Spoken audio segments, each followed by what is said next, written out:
discussões, conversas, palestras, né, sobre esse tema. É um grupo ecumênico, né, aberto a todas as crenças e filosofias. Também tem o nosso trabalho social, em que a gente entrega todo segundo sábado de cada mês 64 cestas básicas para as famílias cadastradas. Quem puder colaborar trazendo um gênero alimentício não perecível, é só deixar lá na frente, né?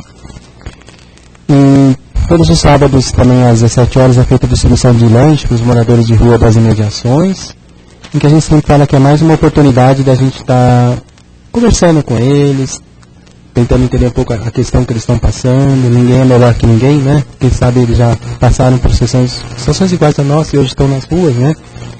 Então, uma forma da gente estar se realizando com o momento que eles estão passando. Então, quem quiser participar, é só vir aqui, então, aos sábados às 17 horas e estar participando dessa atividade. A gente vai nas imediações de Núcleo Carandiru, Tietê, né? E também lembramos que tem a nossa livraria com livros novos e usados. Avisando aos internautas que quiserem mandar perguntas, pelo próprio site dá para vocês mandarem alguns questionamentos aí ao final da palestra. Estamos divulgando também uma atividade que vai ter nos dias 2, 3 e 4 de novembro, que é a viagem a Sacramento e Araxá. É uma tradição já da nossa casa fazer essa viagem, né? E vai ser visitada a cidade de Araxá e a Gruta de Palmares. O custo por pessoa é R$ 550, dividido em parcelas, né? A primeira 100 e mais duas de 180. Para quem não conhece, a cidade de Araxá, né? Sacramento, é onde tem o nosso querido irmão lá, o Tadeu, né? Em que tem um hospital, em que tem um trabalho super interessante. Não sei se você quer falar um pouquinho como que é lá. Você já foi para lá, Cida? Como que é lá? Muito interessante o local, o trabalho que ele realiza é muito bonito e vale a pena conhecer. Ele tem um hospital que atende idosos e deficientes mentais, um trabalho muito lindo, o local é muito especial, e tem o centro onde ele faz as palestras. Normalmente nós assistimos as palestras também. Vale a pena conhecer. Obrigado pelo depoimento.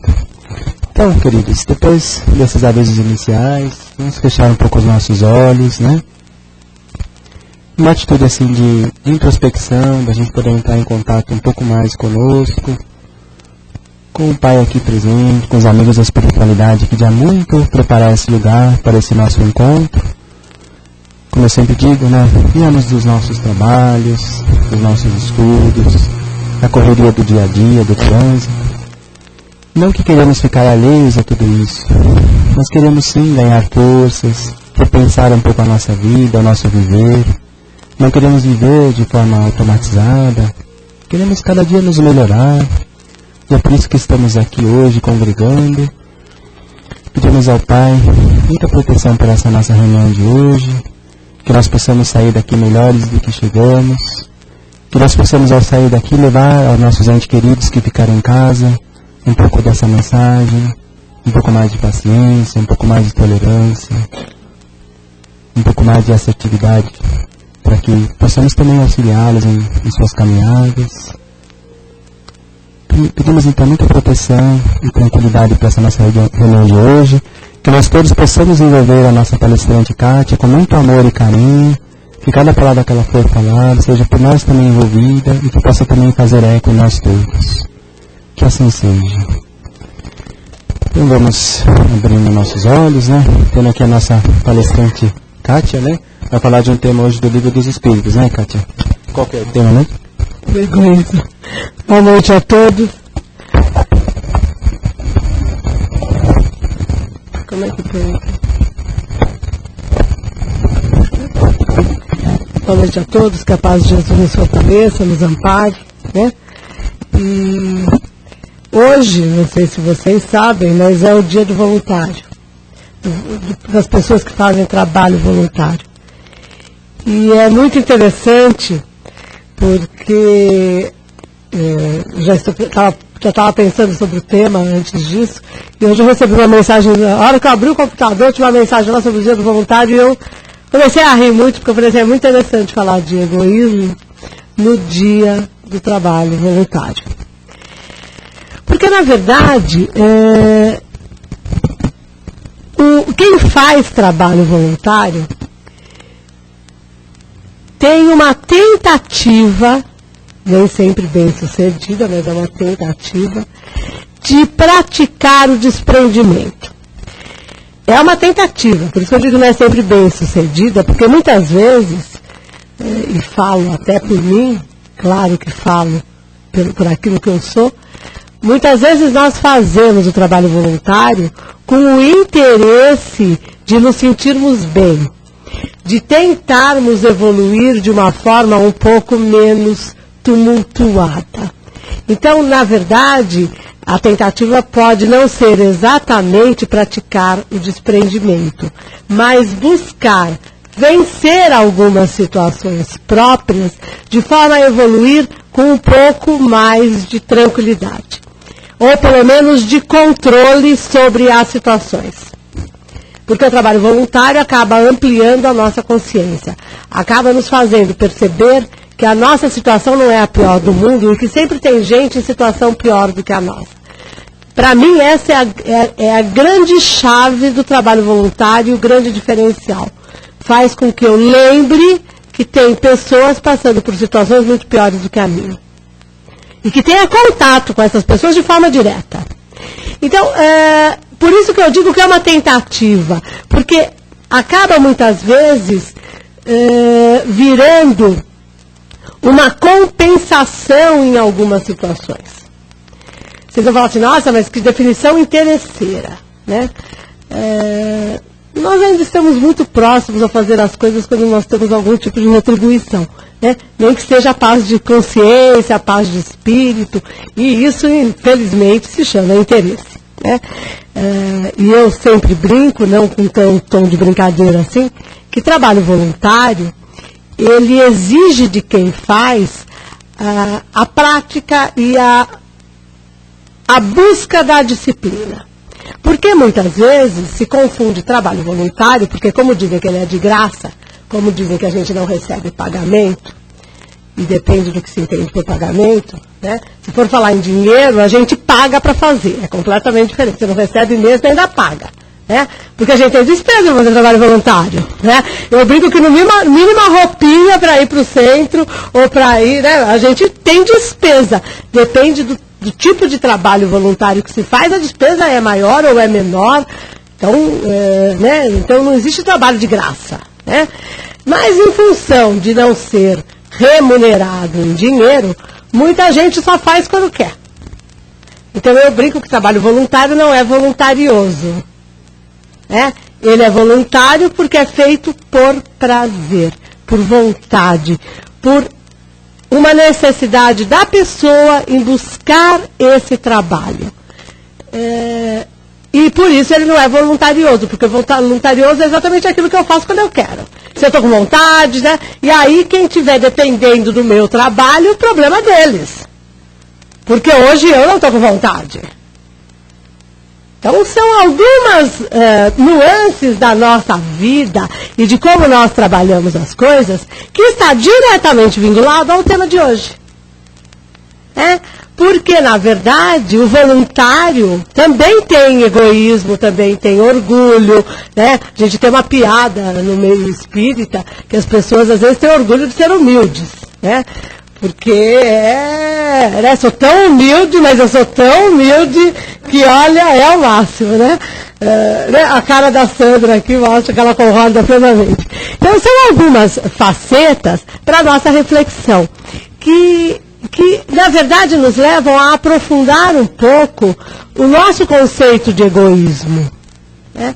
Porque eu, inclusive, pesquisando na internet, achei um artigo de um americano, que agora eu não lembro o nome, que foi traduzido para o português por um espírita, que eu também não lembro o nome, mas o texto fala do outro lado do egoísmo. E ele parte de um princípio, ele começa dizendo que todo mundo entende que egoísta é aquele que é criminoso, né? Então ele tem prazer em fazer o mal. Sendo que, pelo dicionário, e isso é verdade, egoísta é aquele que está preocupado com os próprios interesses. E isso fica fantástico. E aí a gente percebe o quanto nós distorcemos o significado de algumas palavras e ela ganha um vulto que ela não tem em origem. Por quê? Se egoísta é aquele que está interessado nas suas próprias... Como é que eu disse para vocês? É a definição aqui. Preocupado com os próprios interesses. Ora, a partir do momento que eu faço um trabalho voluntário para me sentir bem, eu estou fazendo por egoísmo. Tem voluntário delirando na tumba agora, né? Tem voluntário querendo me matar pela internet.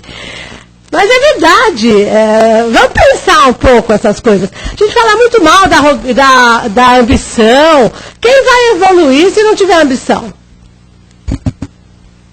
Quem vai querer estudar, se desenvolver, melhorar de vida, conquistar virtudes, se não tiver a vontade de ter uma vida melhor? Acho que ninguém. Isso é ambição? Ah, não, mas é o lado bom. Não tem lado bom ou ruim das coisas. Tem a exacerbação da coisa ou a coisa na situação básica dela, né? Então, o sentimento exacerbado vai gerar doença. Não tem aí o pessoal que tem excesso de amor, né? E tem agora aquelas associações que nem o AA, eu não sei o nome lá, mas das pessoas que amam demais, né? Eu acho ótima essa definição. Ama tanto que quer matar o outro. E às vezes mata mesmo. Mas é por amor. Né? Não, Quantas vezes a gente já viu as pessoas falando, mas eu matei por amor. É simplesmente o excesso do sentimento que leva a isso. Então o problema não está na situação em si, está em como ela é utilizada. O problema não é ter dinheiro, ser rico, trilhardário, poder almoçar um dia em Paris, outro dia em Nova York. O problema não está nisso, o problema está em como nós primeiro conseguimos o dinheiro, e em como esse dinheiro pode não ser produtivo para o nosso desenvolvimento e para o desenvolvimento do outro. Aproveitar o que tem não é problema. O problema é só estar focado nas coisas materiais. Porque aí sim o nosso interesse vai ser pernicioso para nós, não é para o outro. Porque a gente pensa nessas coisas como sendo pernicioso para quem está à nossa volta. Não, o primeiro afetado somos nós.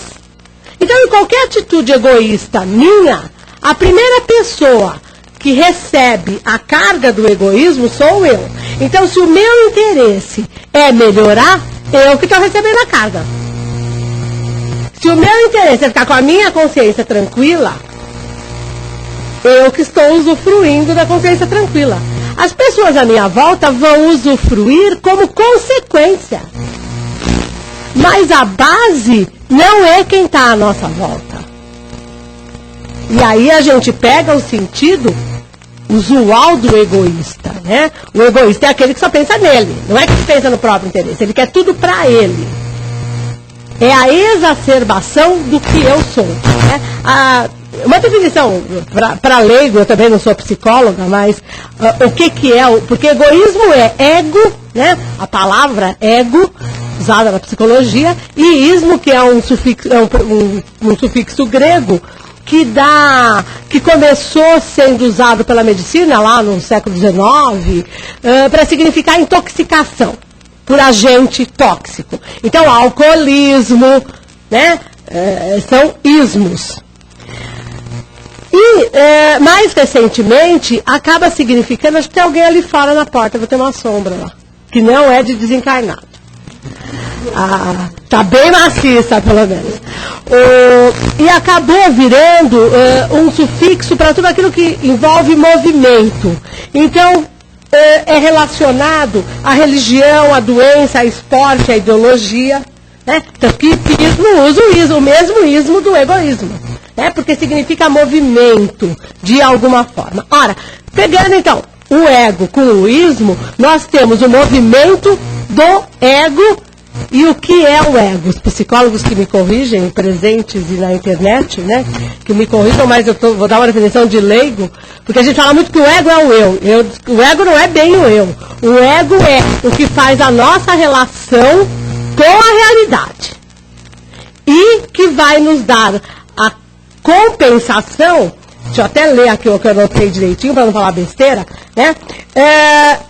É o nosso contato com a realidade e proporciona a satisfação dos nossos desejos, com prazer e com poucas consequências negativas.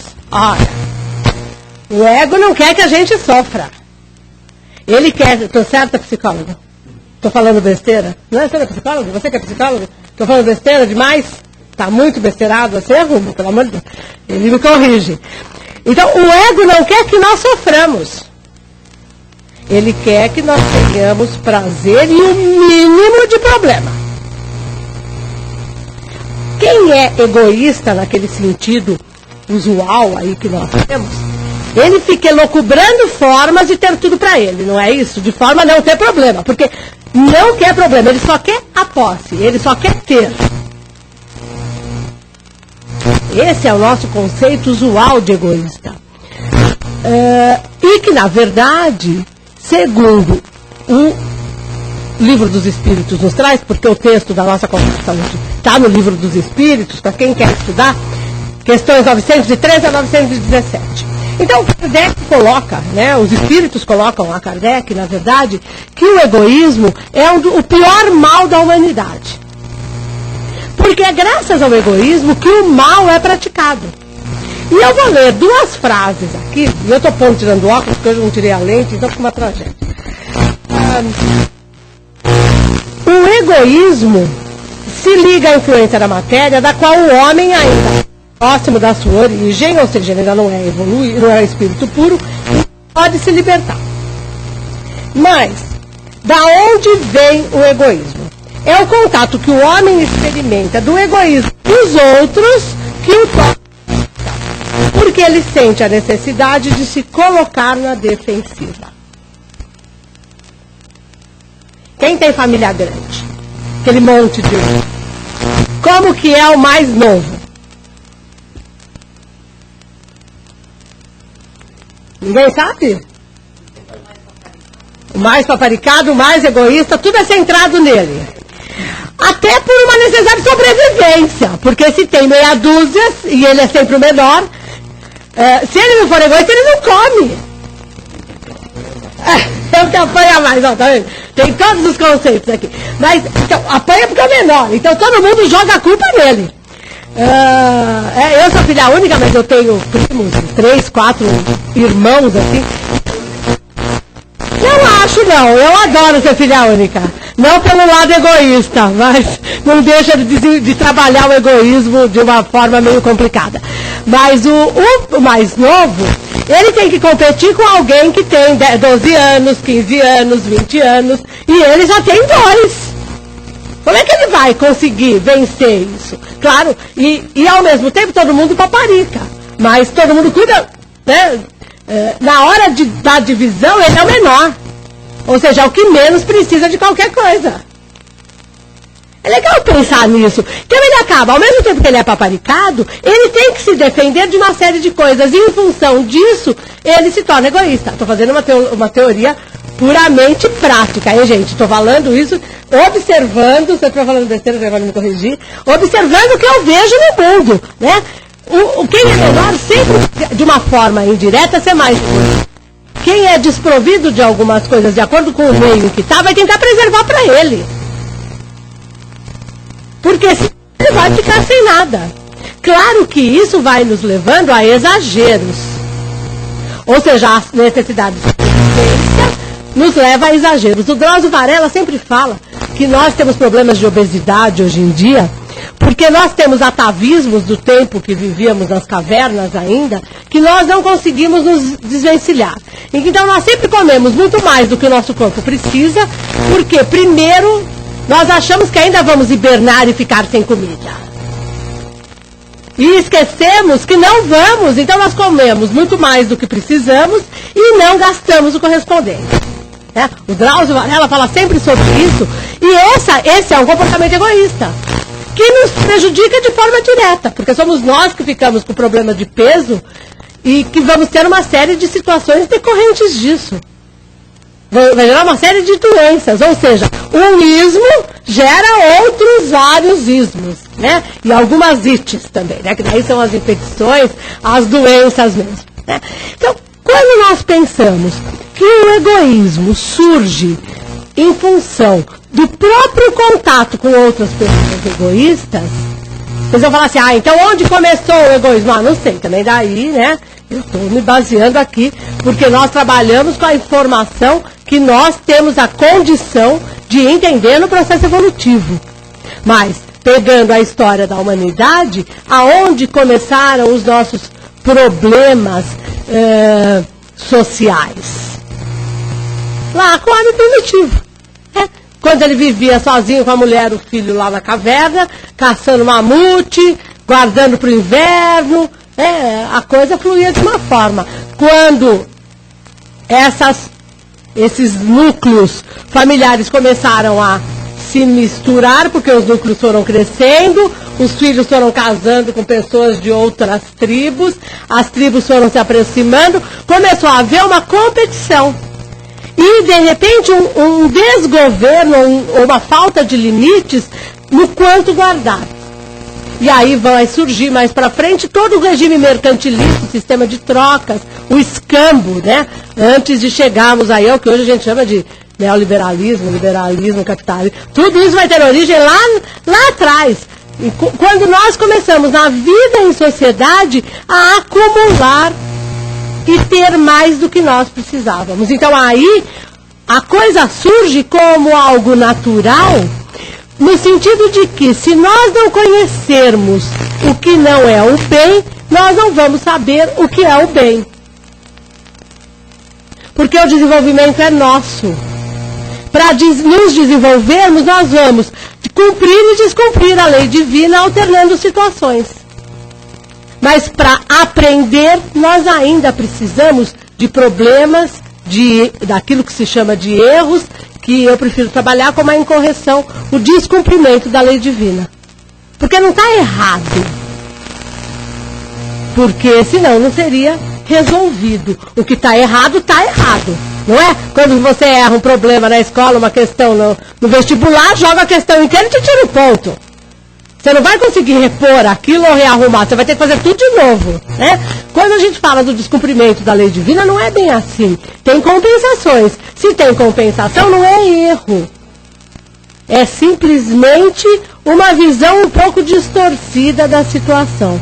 Então o egoísmo surge em nós por uma necessidade de autopreservação num primeiro momento. E ele vai se desenvolvendo porque nós começamos a perceber que se nós temos e o outro não tem, nós temos poder sobre o outro. E é tudo assim na nossa vida. O que nós temos nos dá poder. Ou nos dá, no mínimo, visibilidade. Se eu fosse como a Gisele, eu teria uma visibilidade completamente diferente da que eu tenho hoje. É uma questão de poder, não é? De ser, de estar numa condição que permite determinadas visibilidades, que nós gostamos de ter poder. Agora, volto a dizer, o problema não é gostar de ter poder. Pode gostar de ter poder à vontade. O problema é como exerce o poder e o que faz com o poder que tem.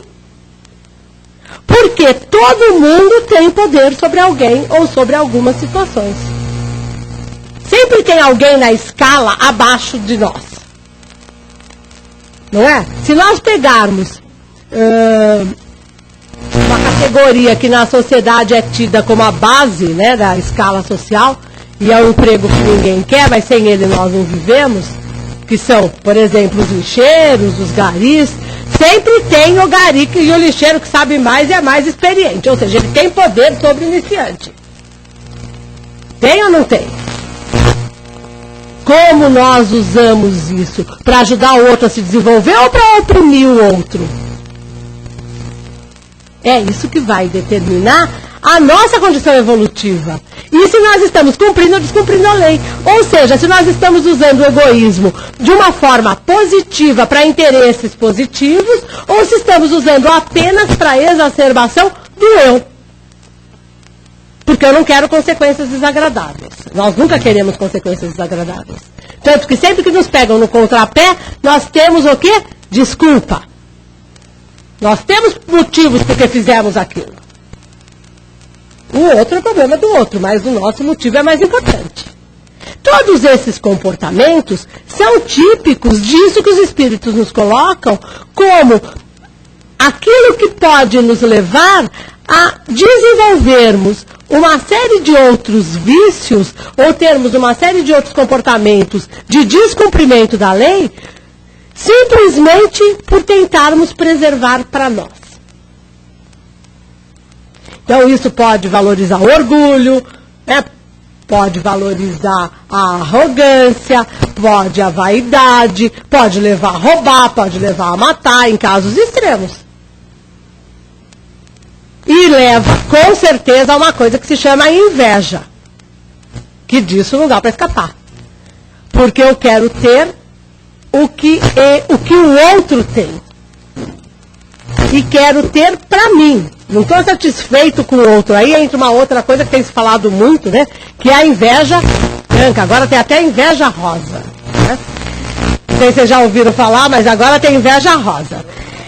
É terrível isso, né? Tem uma palavra que tem uma carga tão ruim. Porque não fala que você tem admiração. Ai, não, porque o outro vai falar pra ele que eu admiro ele. Pra mim, isso é admiração. O oposto à inveja é admiração. Por que você tem que dar cor para a inveja? Então tem a inveja roxa, tem a inveja marrom, tem a inveja verde garrafa, verde limão, amarelinha, não sei, né? Porque o esquema as palavras nos remetem a alguns sentimentos. Quando nós chamamos alguém de egoísta, nós estamos usando que a pessoa está focada nos próprios interesses, mas sempre pelo aspecto negativo do interesse, não pelo positivo. Ninguém vai chamar um Chico Xavier de egoísta. Só que pela definição de egoísmo, poderia se aplicar a ele.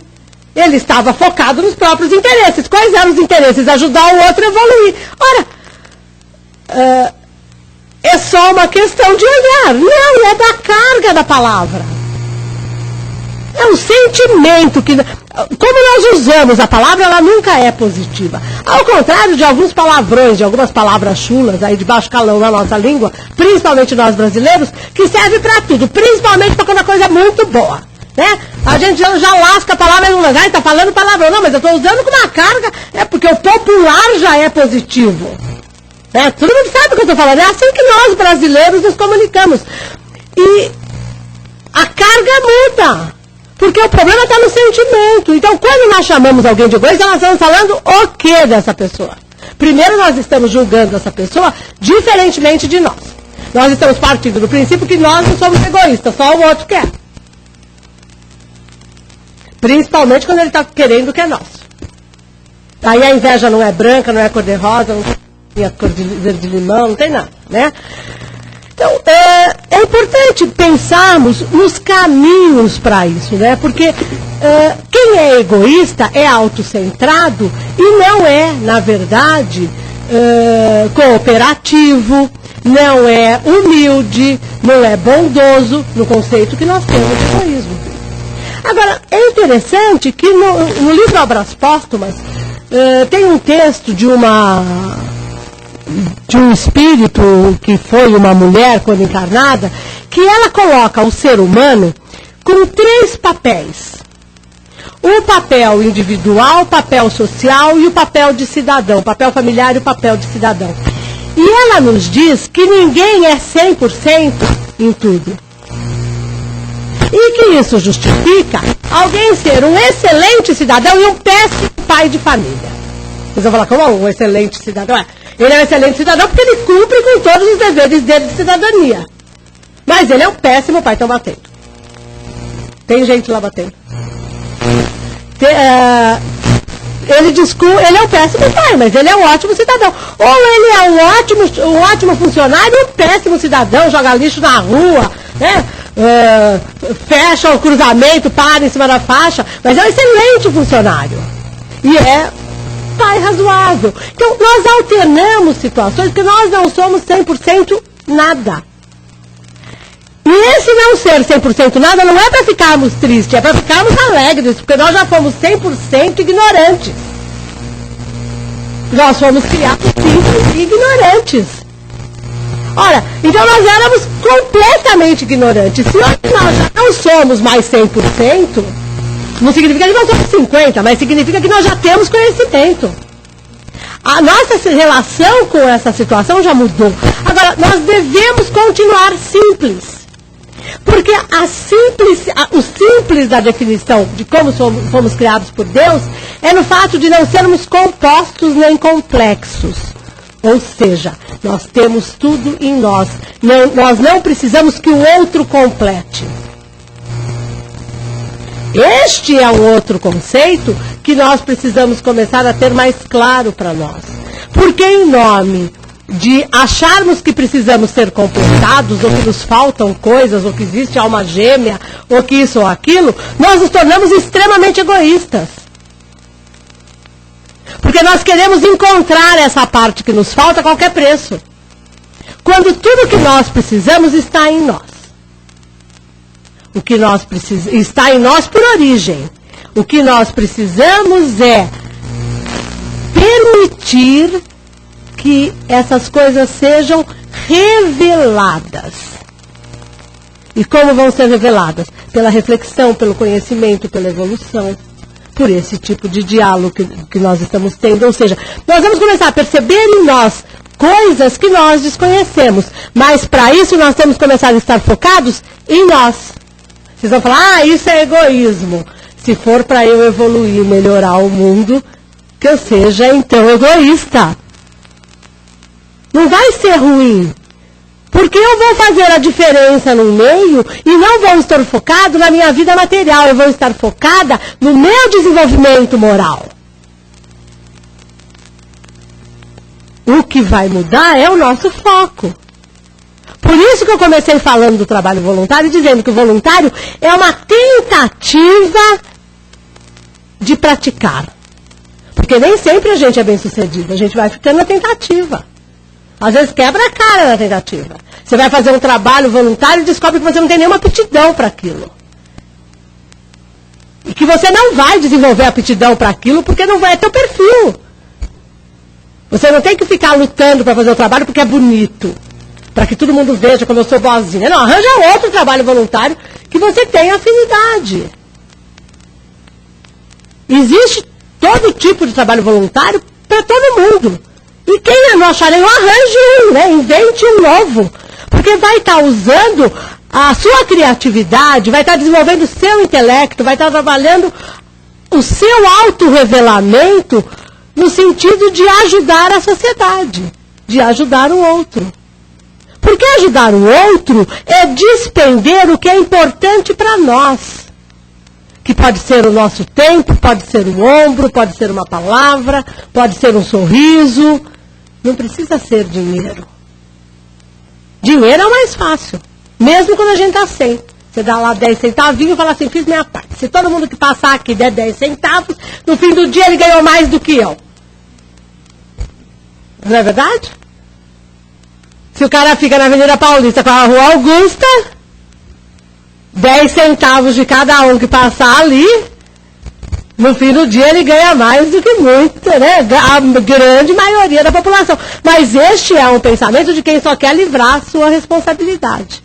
Né? Porque quando Jesus usa a doação material como sinônimo de qualidade, de caridade, que é no óbolo da viúva, ele deixa claro, ela deu tudo que ela tinha. Ela não guardou um pouquinho para quando ela precisasse. Então é aquela que deu o essencial. O que nós precisamos estar alertas é como nós estamos lidando com o que nós damos e que parcela de nós está indo. Porque se nós só vamos da forma voluntariosa, como eu falei no começo, quando está tudo bem comigo e quando eu estou de bom humor, significa que eu não estou dando o essencial. Porque o essencial é quando nós estamos com problemas, de repente, ou nós estamos com várias dificuldades, conseguirmos ouvir o outro sem chorar o nosso problema junto com ele. Isso pode ser dar o essencial. É não ficar esfregando os nossos problemas na cara das pessoas. Eu acho que eu já comentei aqui com vocês uma passagem, uma história que eu ouvi de uma pessoa, eu vou dar o nome, ela é bem conhecida em algumas áreas, mas foi ministro da Agricultura, foi secretário da Agricultura, que é o Roberto Rodrigues. Eu já contei aqui um dia a história do IP amarelo que eu perguntei para ele. E está muito ligada a essa visão nossa de mundo, de como nós vivemos. Porque se nós só vivemos reclamando, nós estamos sendo egoístas no sentido menos próprio, né? Vamos usar uma expressão bonitinha, né? Assim, menos apropriado, que é o interesse puramente material. Nós só estamos focados no nosso problema, nós não conseguimos perceber que há pessoas com problemas muito piores do que o nosso. E eu ouvi dessa pessoa um dia, na sala dele tem um quadro muito bonito, que tem um ipê amarelo no alto, tem assim um caminhinho de terra, um morrinho e um ipê lindíssimo. E o quadro é muito grande. E como eu sei que ele é fazendeiro, eu perguntei para ele se aquele ipê era, se aquilo era a entrada, caminho de alguma fazenda dele, e aí ele falou para mim que ele tem toda uma história com o ipê amarelo. E ele se emocionou no contar, e toda vez que eu lembro da história eu me emociono, e não vou conseguir repetir para vocês as palavras precisas.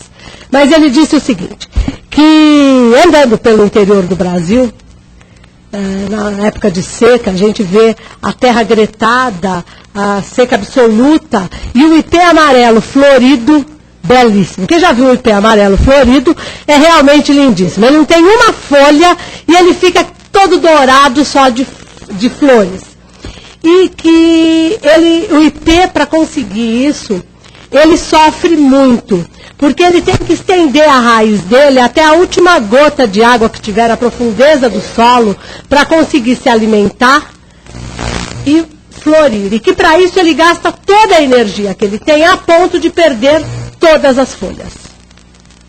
Para que nós possamos passar e ver a beleza. Ele não mostra o seu sofrimento. E que ele sempre disse para os filhos dele que nós deveríamos ser como o ipê.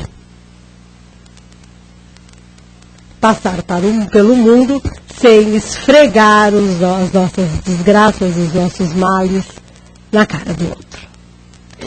Foi uma das maiores lições que eu recebi na minha vida, porque nós precisamos, e eu lembrei de imediato quando ele falou isso, de uma passagem, de algumas passagens do Evangelho segundo o Espiritismo, que os Espíritos nos falam para nós não nos perdermos em lamentações ou não nos perdermos em murmurações. É exatamente a história do ipê. Aí vocês vão falar assim, mas por fora a bela viola, por dentro pão bolorento. O que é mais gostoso de olhar? O que dá mais prazer? Não o prazer no sentido do prazer pelo prazer, mas o prazer de olhar algo bonito faz nós nos sentirmos melhores. Olhar um pão bolorento realmente dá todos os sentimentos desagradáveis, não é assim? Então não importa se por dentro nós estamos nos rasgando, estamos destruídos. Se nós começarmos a aparentar e falar para as pessoas que estamos bem, nós vamos ficar muito melhores.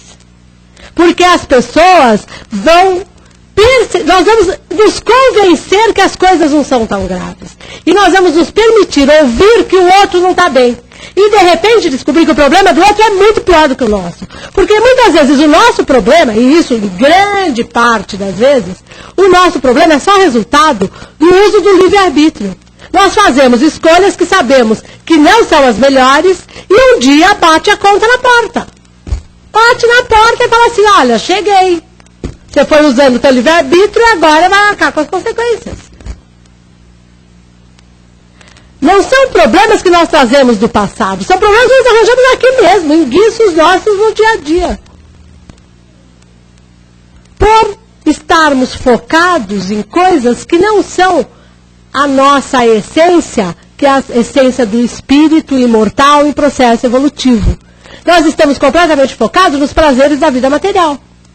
E aí, quando o mundo fica um caos, a gente reclama. Agora, se a definição que está aqui é que o egoísmo surge pelo contato com a outra forma de egoísmo, com o egoísmo do outro, que coloca a pessoa na defensiva, dá para começar a entender o mundo que nós estamos inseridos? Está todo mundo focado em si. Está todo mundo querendo levar vantagem. Está todo mundo querendo ganhar. Está todo mundo querendo vencer. E o resto todo vai perder.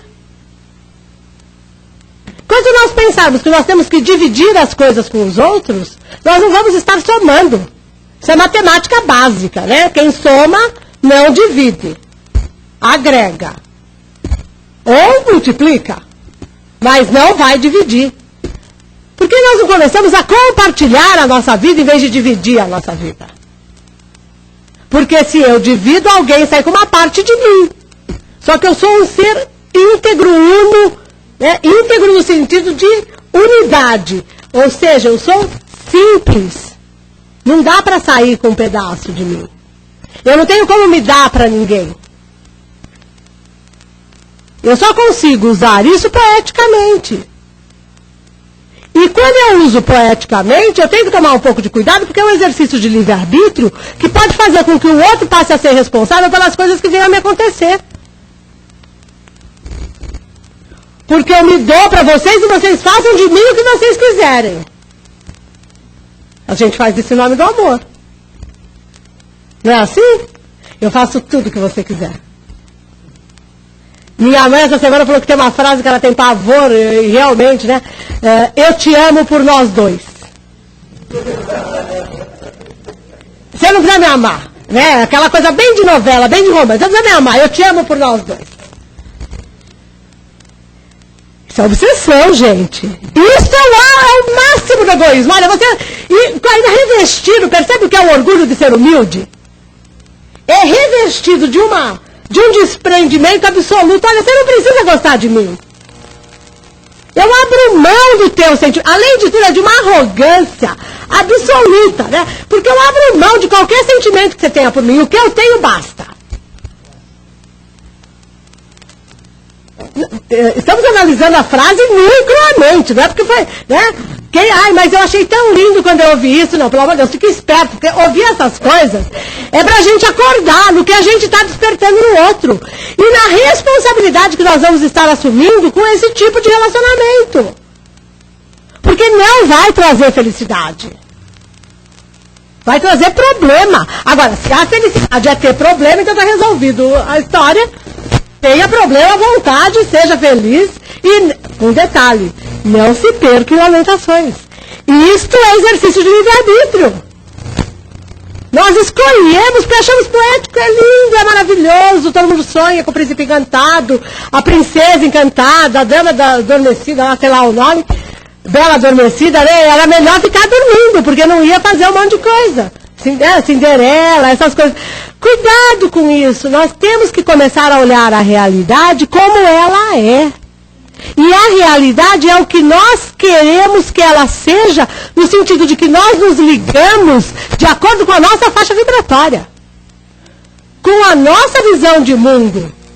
Ah, não, então eu não vou saber que o mundo está uma desgraça? Tudo bem, o mundo está uma desgraça. Mas eu não preciso viver enfiada na desgraça. O mundo está cheio de violência, mas eu preciso me misturar com a violência? Ou eu posso agir para a violência ter fim sem participar dela? Porque se o mundo está violento, a hora que eu tenho um petit, eu estou me justificando, porque o mundo está assim mesmo, é mais um tendo petit. Então eu me justifico porque o mundo está de um determinado jeito. Ou seja, estou fazendo a mesma coisa. Eu estou contribuindo para que aquilo continue. Este é o egoísta que fica cada vez mais egoísta na relação com o outro egoísta. O altruísta é aquele que vai buscar fazer a diferença. Mas nós temos um senso de humildade, meio distorcido às vezes, que falam que quem é humilde não aparece, não se destaca, não é diferente. Não é assim? A gente parte do princípio que quem se diferencia é orgulhoso e é vaidoso, né? Assim, é um monte de coisa. Porque quer aparecer, tá vendo? Tá fazendo o que ninguém faz. Bom, então dentro desse conceito, Jesus não seria o nosso exemplo de humildade, de evolução. Porque ele fez toda a diferença e faz até hoje. E não se misturou. No sentido de ter comportamentos de identidade com o povo com o qual ele vivia naquela época. Ele se misturou no sentido de ter vivido em todos os meios sem se deixar conspurcar pelo meio.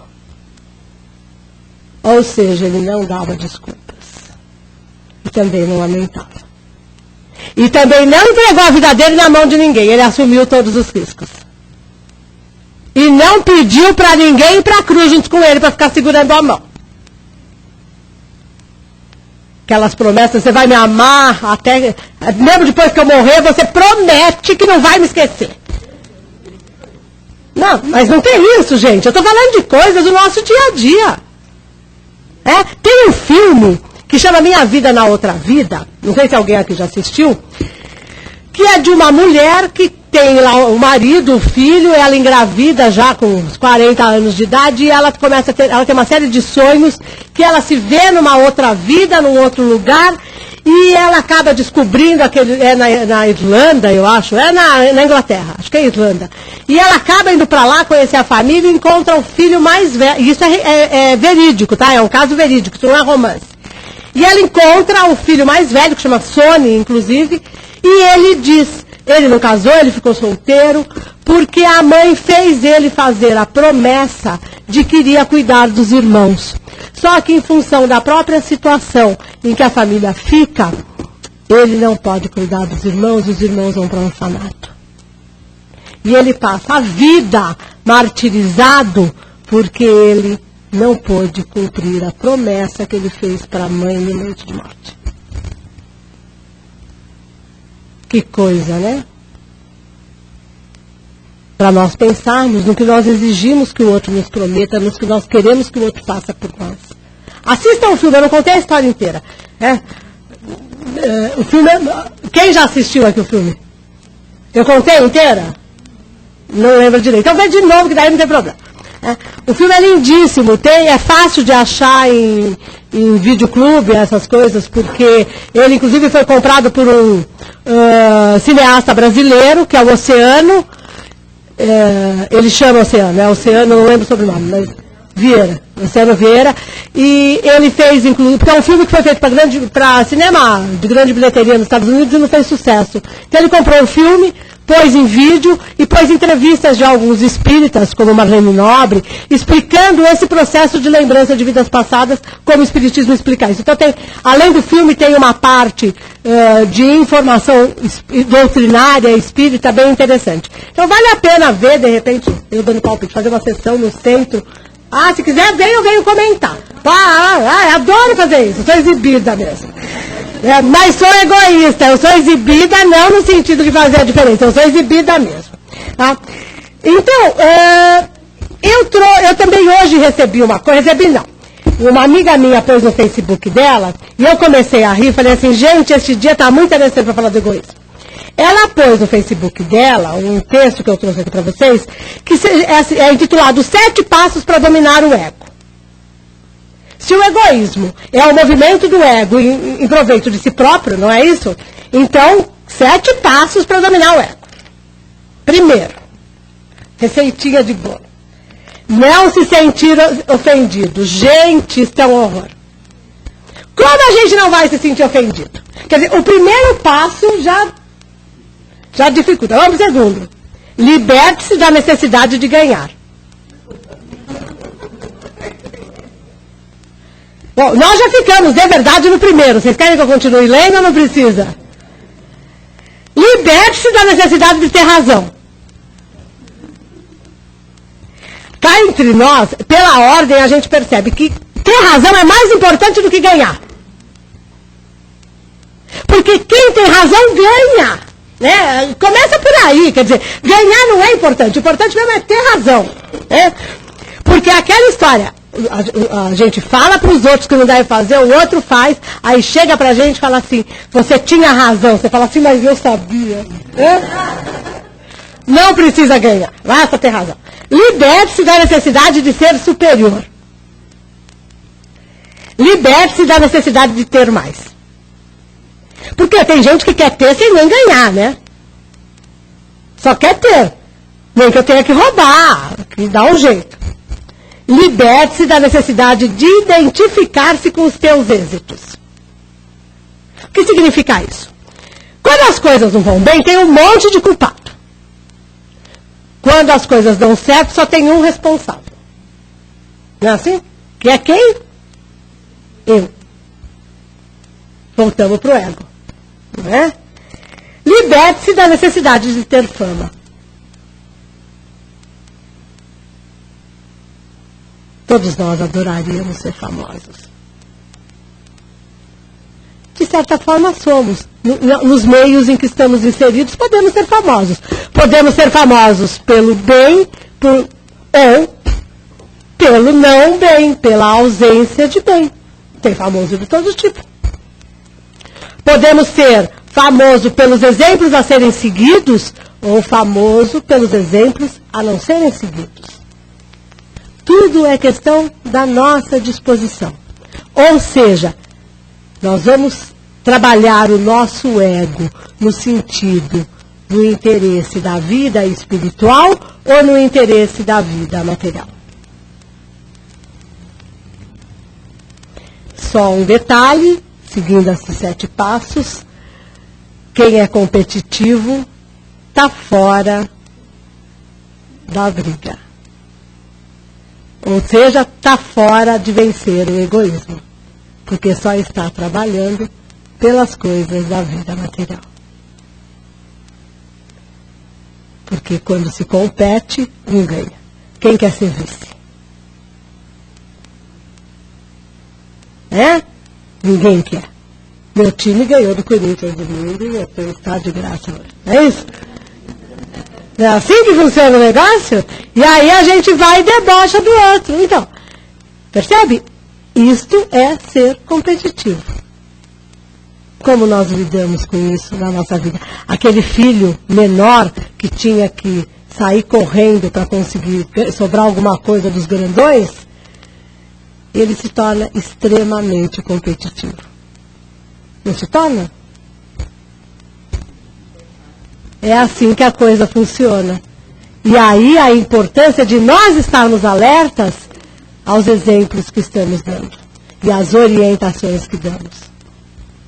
Quando eu era criança, o homem não chorava e se batia, tinha que voltar lá e bater no cara que bateu nele. Mas, como eu disse, nós não somos mais 100% nada, o que é ótimo, porque nós estamos a caminho e avançando rapidamente. Mais rapidamente, quanto mais refletirmos sobre os ensinamentos que nós recebemos de Jesus e que o Espiritismo nos ajuda a decodificar, nos mostrando alternativas, caminhos, possibilidades. Nós podemos avançar muito mais rápido. Só depende da nossa vontade. E porque a sustentação necessária para isso nós temos. De todos os benfeitores amigos, de todo o plano espiritual. Lembrando, em homenagem à data de hoje, que o trabalho voluntário é uma grande forma de nós começarmos a tentar praticar e sair dessa condição de se nivelar pela paz. E começarmos a tentativa de ascender no desinteresse pelas coisas materiais e no desapego pelas coisas apenas da matéria. Tentar se doar ao outro, nem que seja dando um sorriso para o motorista, para o cobrador do ônibus, é um gesto de caridade. Beijo. Mais rápida. Eu estourei meu tempo aqui, desculpa.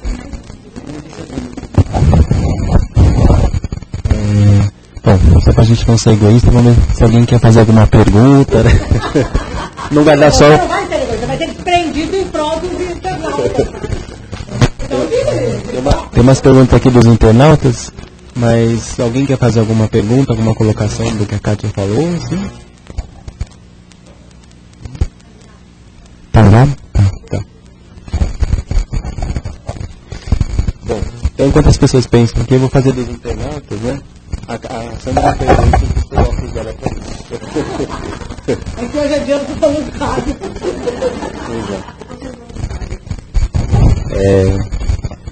A pergunta primeira é de Maria das Dores. Kátia, o egoísmo não é bom no sentido de incentivar a gente a buscar coisas e não a ficar parado? Essa foi a primeira parte da pergunta dela. Depois ela continuou. Lutar pela felicidade é ser egoísta? Já é difícil alcançar nossos objetivos pensando em nós. Se pensar nos outros, então, fica impossível. Você diz isso, então, né? Eu sei, eu só quero papel. Sim. Então, como é que ela chama? Maria das Dores. Maria das Dores. O esquema né, como eu disse há pouco, eu luto por o quê? Se eu luto primeiro, né, eu não quero lutar mais contra nada, né? Porque se eu luto, eu gasto uma energia completamente desnecessária, porque eu estou rejeitando algumas coisas. Nós temos que aprender a ser facilitadores de processo. Né? Então vamos parar de lutar, vamos parar de brigar, vamos começar a compartilhar, buscar entendimento, né? Buscar aproximação. Então, se o meu foco é evoluir moralmente, eu posso ser egoísta. Mas se o meu foco é ter as coisas materialmente só para mim, eu já estou tirando de alguém. E aí tem essa parte que você colocou aqui, de lutar pela felicidade. Que felicidade? A felicidade do ser espiritual ou a felicidade que nós entendemos como felicidade material, que é a felicidade das posses? Ter iate, helicóptero, né? Casa em Paris, e, né? Não sei mais aonde, em Brasília, não sei. Né? A tua resposta, na verdade, você tem que buscar de acordo com as informações que foram passadas e de acordo com aquilo que nos dizem os benfeitores amigos. Mas cada um de nós tem a própria resposta. O problema, de um modo geral, é que a resposta não nos é agradável. Porque vai mexer naquilo que nós não queremos muitas vezes ver em nós. Porque o que é pensar na felicidade do outro? Se eu transformo a vida de todo mundo numa situação insuportável e miséria absoluta porque eu quero tudo para mim,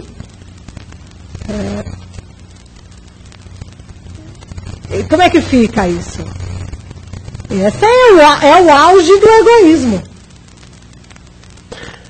O esquema é, como Jesus disse, onde está o seu coração, lá vai estar o seu pensamento. Onde está o seu pensamento, lá vai estar o seu coração. Qual é o meu interesse? O que me move? É isso que vai determinar se nós estamos sendo egoístas no sentido positivo do termo ou não.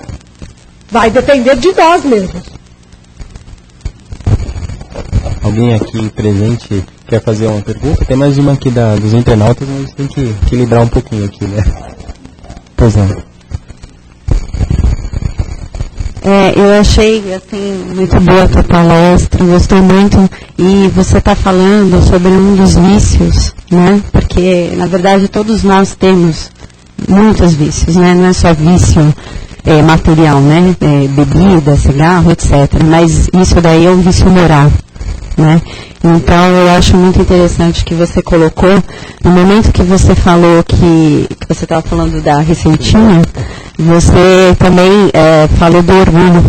Sem querer, você falou do orgulho. Não tem como, não. Porque o orgulho é o pai do egoísmo.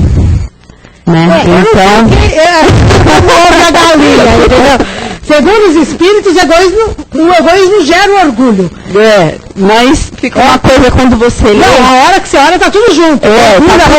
Prepotência, egoísmo, tá tudo junto. Então fica meio difícil, né? Então é uma coisa que foi muito importante você falar sobre isso, porque é uma coisa que a gente olha para dentro da gente mesmo e fala assim, nossa, tudo isso que ela está falando tem a ver. Né? Não, tem a ver com todos nós. Tem a ver com todos nós. Imagina quanto. Mas, assim, muito boa a tua palestra. Eu só queria colocar isso, que a gente tem que procurar se observar, tentar se melhorar cada dia. Eu acho que o esforço da gente é válido, né, perante Deus, né, já é um início, né, de alguma Mais do que coisa. ser válido perante Deus, é válido perante nós mesmos. É a nossa compensação, né? Tem que ser válido para nós.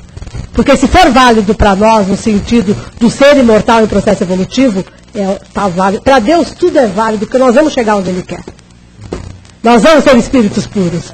Para Ele não tem tempo, gente. Tempo na Terra é um, na Lua é outro, em Marte é outro. Isso é convenção, é outra coisa.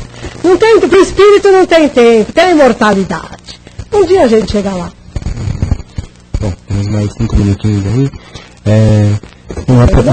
Uma pergunta aqui de um colaborador chamado Lourenço Júnior. Ah, meu amigo! Tô com saudades dele. Saudades de você, Lourenço.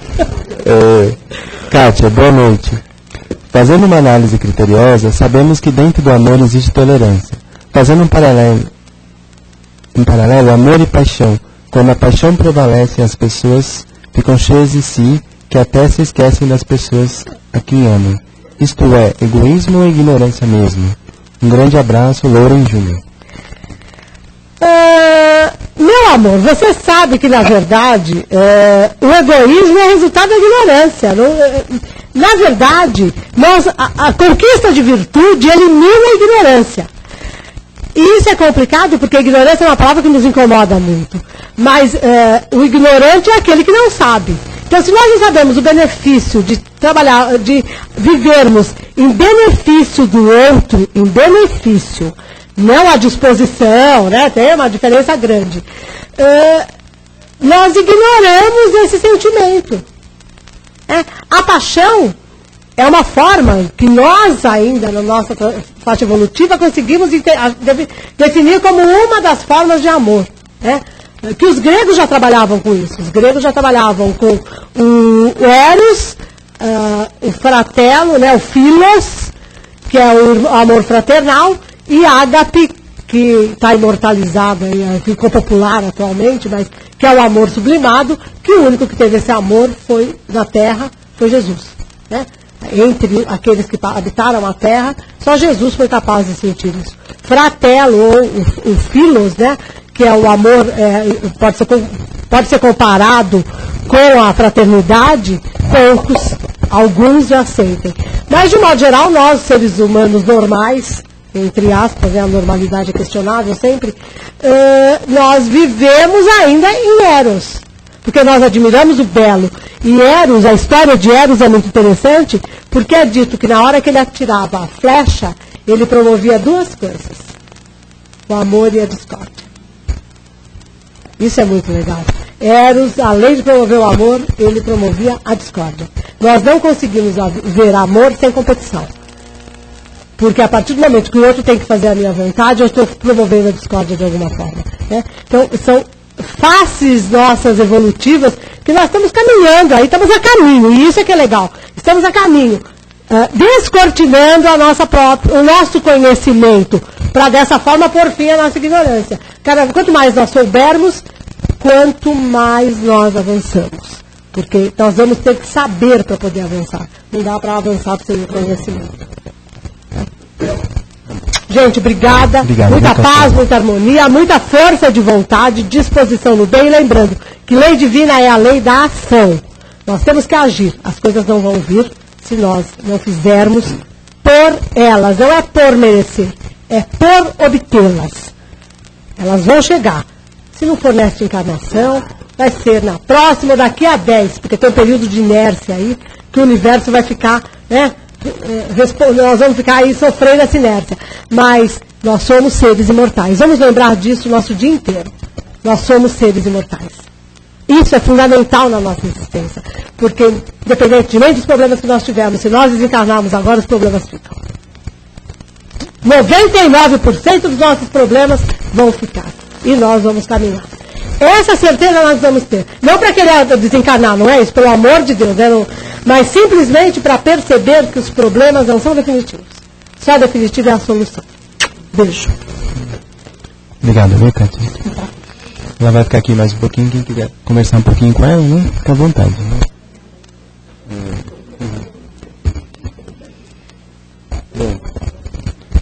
Então, irmãos, depois de ouvir essas palavras, existe uma forma de nós doarmos, nós fazemos um trabalho voluntário, mesmo onde quer que nós estejamos, né? Que é vibrar para aquelas pessoas que estão precisando. As vibrações são uma forma de doar energia, doar amor. Claro que não devemos só ficar nessa forma de praticar o amor. Podemos também praticar de forma concreta. Mas, nesse momento, queremos unir nossos corações, unir nossas vibrações de muito amor e de muita paz, e pedir o plano espiritual aqui presente que possa direcionar aqueles que mais estão precisando no momento. Queremos, nesse momento, queridos, percorrer os lugares do nosso planeta Terra que ainda estão precisando de tanta ajuda, né? As guerras, os lugares onde existem flagelados, muitas vezes vítimas da incompreensão, da intolerância humana, da falta de solidariedade, do egoísmo que ainda impera o nosso planeta. Nós podemos, pouco a pouco, plantar gotas de solidariedade, gotas de amor, quer seja assim vibrando por esses lugares, direcionando essa nossa energia amorosa, quer seja no nosso dia a dia, estendendo a mão para o nosso vizinho, para o nosso colega de trabalho, podendo muitas vezes aplacar a angústia, ouvindo um pouco as suas dores. Isso tudo há de plantar na nossa atmosfera, na nossa psicosfera, uma atmosfera melhor de amor, de solidariedade, de carinho. E pouco a pouco estaremos contribuindo para um mundo melhor. Vibremos então assim pelo nosso planeta, pelos governantes que estão a guiar essa terra, que missão difícil eles tiveram nessa encarnação, políticos, desde os vereadores, até os governantes, até os presidentes, que eles possam ser por nós nesse momento envolvidos em muito amor, para que eles possam auxiliar na evolução desse planeta, para aplacar as misérias, para fazer justiça social, para que eles não sejam corrompidos pelo dinheiro, mas que possam fazer o seu papel lá onde estão. Vibramos, queridos, então, por esses nossos governantes.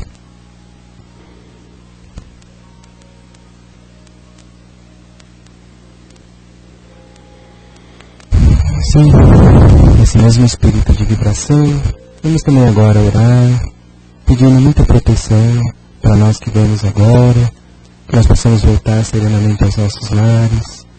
Encontraremos ali possivelmente pessoas também precisando de uma palavra amiga, de um abraço. Que nós possamos voltar em paz para nossos lares, que amanhã, ao retornarmos aos nossos trabalhos, também possamos levar esperança, que não nos sintonizemos com o mal, com o egoísmo, mas sim com o bem. Que assim seja. Graças a Deus. Abrindo então lentamente os nossos olhos, vamos retornar o nosso pensamento para o ambiente aqui. Pedimos que todos permaneçam em silêncio, porque os trabalhos ainda continuam,